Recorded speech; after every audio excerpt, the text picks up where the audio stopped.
नमस्कार दर्शक बंधु फेर थे आपको मैं स्वागत करुचे ओडिया टीवी यूट्यूब चैनल में। आज आप लगे जेन टॉपिक रही से टॉपिक होचे कालिया योजना और पीएम किसान योजना के लेकर आपने केन योजना टंका पहला पे पारबे।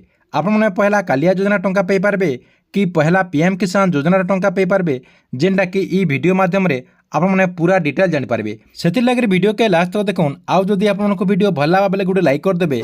आउ जेन मैंने चैनल के सब्सक्राइब नहीं करबार तेल चैनल के सब्सक्राइब कर देकरी पाखे थिबा घंटी बटन के क्लिक करकरी ऑल नोटिफिकेशन के ऑन कर दौन। पहला चलन देखमा कालिया योजना के नेकरी देखुन आप समस्ते जानिछन जे राज्य सरकार कालिया योजना जेन चाषी भाई रहीछन से केन्दा करे आर्थिक सहायता पे पारबे सेते लगरी कालिया योजनार आरंभ करछन। ई योजना माध्यम रे आपनको वर्षे के जेनटा कि 2टा किस्ती रे 2,000 टंका देथिसन जेना कि आपनकर पहला किस्ती रही अक्षय तृतीया तार संगे संगे आपनकर 2 नंबर किस्ती रही नुआखाई रे एंदा करे आपनको 2टा किस्ती रे 4,000 टंका देथिसन। इतार संगे संगे राज्य सरकार तरफ किछि दिन तले राज्य कैबिनेट बैठक रे गुटे बहुत बड़ घोषणा गोटे करा जायछे जेना कि आपने आउ 3 बरस तक आपने 2027 तक कालिया योजना टंका फेर पे पारबे।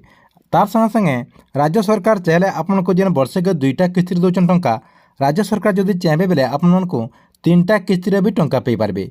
आपने समस्ते तो किछि दिन तले कालिया योजनार 2,000 टंका पे सारिछन इहादे किंतु आपने कालिया योजनार नेक्स्ट किस्ती के अपेक्षा कर रहीछन। आपने समस्ते जानिछन जे इहादे वर्तमान राज्य रे आपनकर निर्वाचन चलছে जेनटा कि आपनकर भोट चलीছে भोट सरीगला पर आपने कालिया योजनार टंका पे पारबे। तार संगे संगे आउ गोटे अपडेट टे जानबार के पड़े जे इथर राज्य रे किए सरकार करबा जदि बीजेडी सरकार करछे बेले आपने कम दिन भितर कालिया योजनार टंका पे जिवे जेन कि अधिका टंका भी आपने पे पारन।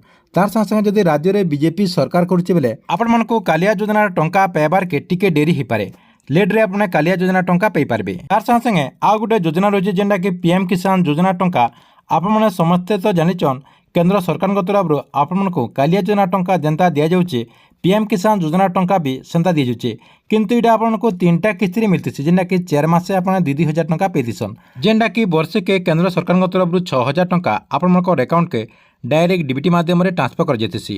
एतकी दिन तो केंद्र सरकार तरफ चाषी मानकर अकाउंट के जेनटा कि 16तम किस्ती टंका ट्रांसफर कर जेनटा कि 16टा इंस्टॉलमेंट टंका चाषी मानकर अकाउंट के 2,000 टंका करके 32,000 टंका ट्रांसफर कर जायछि।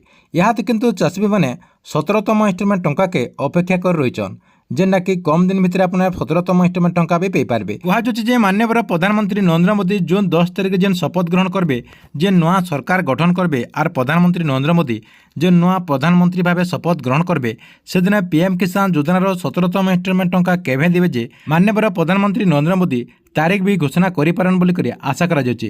कहुछि जे माननीय प्रधानमंत्री नरेंद्र मोदी चाषी भाई मानकु नुआ सरकार हिसाब से प्रथम उपहार हिसाब से पीएम किसान योजनार 17तम किस्ती टंका ट्रांसफर करिपारन बोली आशा करा जायछि।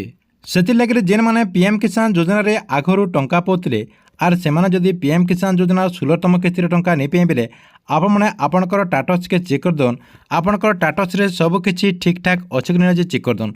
पहला तो आपनकर ई के आसी रे ईएस अच्छे कि नहीं आप देखी दौन तार संगे संगे आपनकर जेन लैंड सीडिंग रही से लैंड सीडिंग एस अच्छे कि नहीं भी चेक कर दौन। तार संगे संगे आपनकर जेन आधार सीडिंग अच्छे से आधार सीडिंग एस होची कि नहीं सबू आपनकर एस होची कि नहीं चेक कर दौन। जदि आपनकर कोनोसी गुटे भी जदि भूल भटका रही है आपने पीएम किसान योजनार टंका नहीं पे पारन। ठीक अच्छे यहाँ थिला आपनकर लगे पीएम किसान योजना और कालिया योजना के लेकर गोटे बहुत बड़ अपडेट आपनकर वीडियो केनता लगला कमेंट बॉक्स रे निश्चय गोटे कमेंट करूँ आर गवर्नमेंट जेकोसी नुआ योजनार अपडेट आपने पहला जानबार के चाहूँ बेले ई चैनल के आपने रेगुलर देखुथन।